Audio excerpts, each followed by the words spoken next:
क्या रिश्ता आपका भी टूटने की कगार पर आ गया है? ऐसा लग रहा है जैसे चाकू की नोक पर रखी हो आपके और आपके पार्टनर का ये संबंध। किसी क्षण भी ये कट सकता है, दो भागों में बट सकता है। पति चाकू की धार की तरह बात ही कर रहा है आपसे। जरा सा मिलने जाती हो, जरा सा उसके करीब बैठती हो, उसको इतना क्रोध तुम पर आता है कि वो तुम्हें देखना नहीं चाहता। अद्भुत संबंध है ना, पति और पत्नी का। इतना मीठा, इतना सरल, कितना प्रेममय, कितना विश्वास से भरा और कितना रोमांटिक संबंध है। सीधी बात कहती हूँ, कितना रोमांटिक रिश्ता है ये। और यहाँ तुम्हारा पति तुमसे बात करना नहीं चाहता, तुमको देखना नहीं चाहता, तुम्हारे साथ रहना नहीं चाहता, तो भला इस संबंध में इतनी कड़वाहट से, इतनी मिठास तक कैसे ये सफर तय करोगी?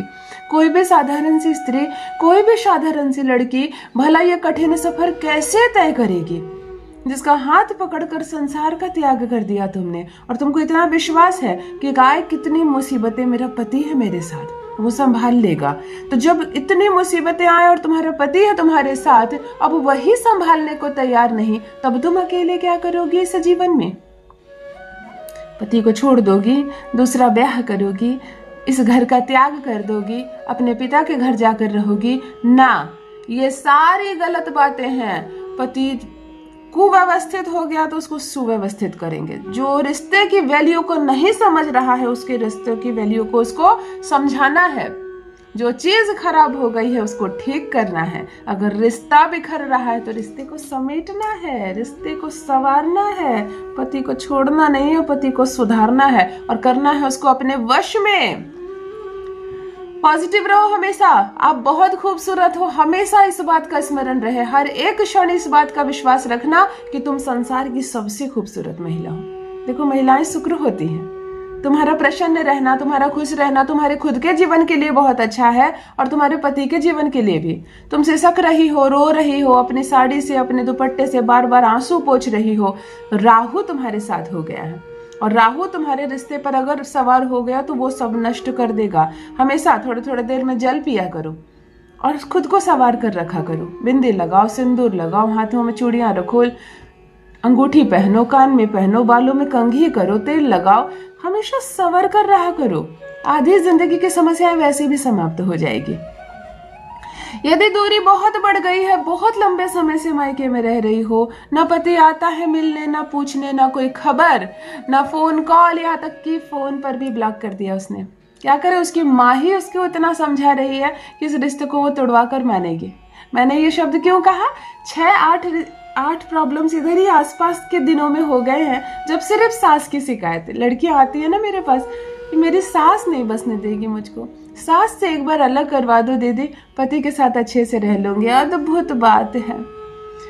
सास को क्या जिंदगी भर रहना है अपने बेटे के साथ? फिर पत्नी को क्यों अलग करवा रही है? मूर्ख औरत, खुद भी कभी किसी की पत्नी थी, कितने प्रेम से तुमने अपना संसार चलाया। अब बेटे को दो उसकी गृहस्थी चलाने, मत उसके कमरे के अंदर इतना ज्यादा ताका झाकी करो कि बेटा और बहू अलग हो जाए। अरे पाप लगेगा तुमको, सच कहती हूँ पाप। मैं भी एक औरत हूँ ना, ये सुनती हूँ कि एक औरत ही अपनी ही बहू और अपने ही बेटे को अलग करवा रही है, बड़ी तकलीफ होती है मन में। चलो ठीक है, ये सास वशीकरण नहीं है। अगर पति पक्ष में हो जाता है, क्या फर्क पड़ता है कि सास का स्वभाव कैसा है, सास क्या भड़का रही है अपने बेटे को? अगर पति प्रेम करता है तुमसे, तुम्हारा विश्वास करता है, क्या फर्क पड़ता है कि कोई आए और कोई भी इस रिश्ते में बुरा करने की कोशिश करे? कुछ नहीं बिगड़ेगा। यदि प्रेम करता है तुम्हारा पति तुमसे, यदि विश्वास करता है तुम्हारा पति तुमसे, फिर कोई समस्या नहीं होगी आपको अपने जीवन में। चलो, आज जो प्रयोग बताने जा रही हूँ, छुप छुप कर देखेगा आपका पति आपको, आपका कहना मानेगा, आपके वश में रहेगा। और देखो, ये जो ब्लॉक करने का नया आजकल चला है ना सिलसिला, फोन पे ही ब्लॉक कर दो, ना आवाज आएगी, ना समस्याएं सुनाई देगी, ना कुछ पता चलेगा। मजबूर होकर तुमको अनब्लॉक करेगा। इज्जत से आएगा तुम्हारे मायके, तुम्हें ससुराल लेकर जाएगा। जान लीजिए प्रथम मैं कौन हूँ। नमस्कार दोस्तों, मैं हूँ खुशबू सिंह। बहुत स्वागत, बहुत अभिनंदन करती हूँ आप सबका अपने YouTube चैनल ज्योतिष ज्ञान में। कैसे हैं आप और घर में सब कैसे हैं? मेरे कमेंट सेक्शन में जय माता दी, हर हर महादेव अवश्य लिखें। अपनी खैरियत मुझे जरूर बताएं। पढ़ती हूँ हाथ की रेखाएं, पढ़ती हूँ जन्म कुंडली, और आप कुछ ना कहें तो आपका चेहरा भी पढ़ लेती हूँ। करम है, कृपा है ऊपर वाले की, प्रेम है आप सबका।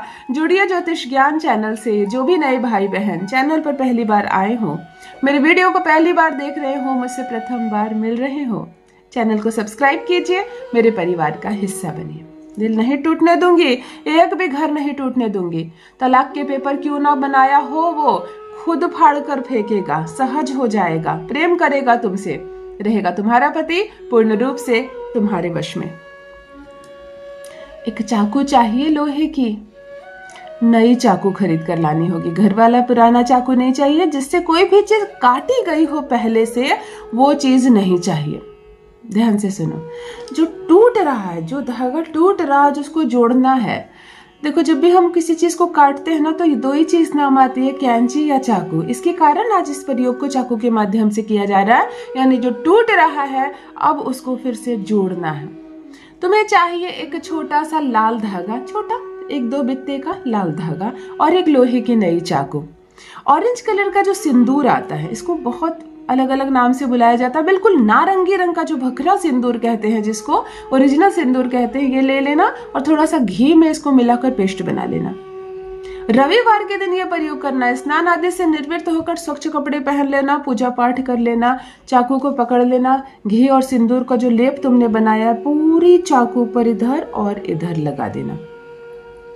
इसको कितना भी सुखाओगे, धूप में सुखाओ चाहे हवा में सुखाओ, ये सूखने वाला नहीं है। घी है ना, ये ऐसे ही रहेगा। 1-2 घंटे के बाद इसको सूखने देना। 1-2 घंटे के बाद ये कड़ा हो जाएगा थोड़ा सा। किसी पतली तीली का प्रयोग करना, किसी भी पतली तीली का प्रयोग, पौधे से कुछ तोड़ लेना। चाकू के इस ओर इसी सिंदूर पर अपना नाम लिखना, इस ओर पति का नाम लिखना। बड़ी आसानी से स्लेट पर लिखा जाएगा। जहां तुम लिखोगे वहां का सिंदूर हटता जाएगा। बात समझ में आ गई? सिंदूर और घी का लेप तुमने लगाया ना, अब किसी तीली से आसानी से उस पर नाम लिख दोगी। चाकू के एक पट पर अपना नाम, दूसरे पट पर पति का नाम लिखोगी, और ये जो लाल धागा है 3 बार पति का नाम लेकर चाकू पर 3 गांठें बांध दोगी। यकीन मानो 3 घंटे के अंदर असर होगा। ये वो अद्भुत प्रयोग है। हाथ में चाकू को लेकर पति की अनुभूति करना, स्मरण करना, और हर नकारात्मक चीज को सोच लेना, जो जो उसने तुम्हारे साथ किया, जो गलत व्यवहार किया, गलत शब्द बोला, तुम्हें मायके जाने को कहा, तुम्हें तलाक देने की बात कहा, कभी गालियां दी, कभी माँ के सामने अपमान किया, हर एक चीज को याद करने का प्रयास करना, ताकि हर चीज सम्मोहित हो जाए इस चाकू में। आज संडे है, किसी पेपर पे इस चाकू को फोल्ड कर देना धागे सहित, और अपने बेडरूम में जाकर अपने तकिए के नीचे रख देना। रात भर तुम इसी पर सोओगी, और मंडे यानी सोमवार को स्नान आदि से निवृत्त हो जाना, इस चाकू को निकालना और किसी भी मिट्टी वाले प्लेस पर जाना। मंगल, किसी भी मिट्टी वाले प्लेस पर जाकर खोदकर इस चाकू को हमेशा के लिए अंदर दबा देना। पेपर सहित भी दबा सकती हो, पेपर से निकाल कर भी दबा सकती हो, धागा मत खोलना। केवल एक बार अद्भुत प्रयोग कर रही हो आज तुम। जितनी नकारात्मक चीजें तुमने सोची थी, समस्त खत्म हो जाएगी, समस्त। आज हमने शनि और मंगल के जोड़े को लगाया है। आज हमने दोनों पक्ष में तुम्हारा नाम लिखवाया है। लाल धागे के सूत्र से तुम दोनों को हमेशा के लिए एक किया है, और जितनी नकारात्मक चीजें आज तक हुई थी, समस्त को हमने मंगल के हवाले कर दिया। करके तो देखो, यही पति तुम्हारी बोली बोलेगा, करेगा गुलामी तुम्हारी। अपना अनुभव मेरे साथ भी अवश्य साझा करें। बहुत बहुत धन्यवाद।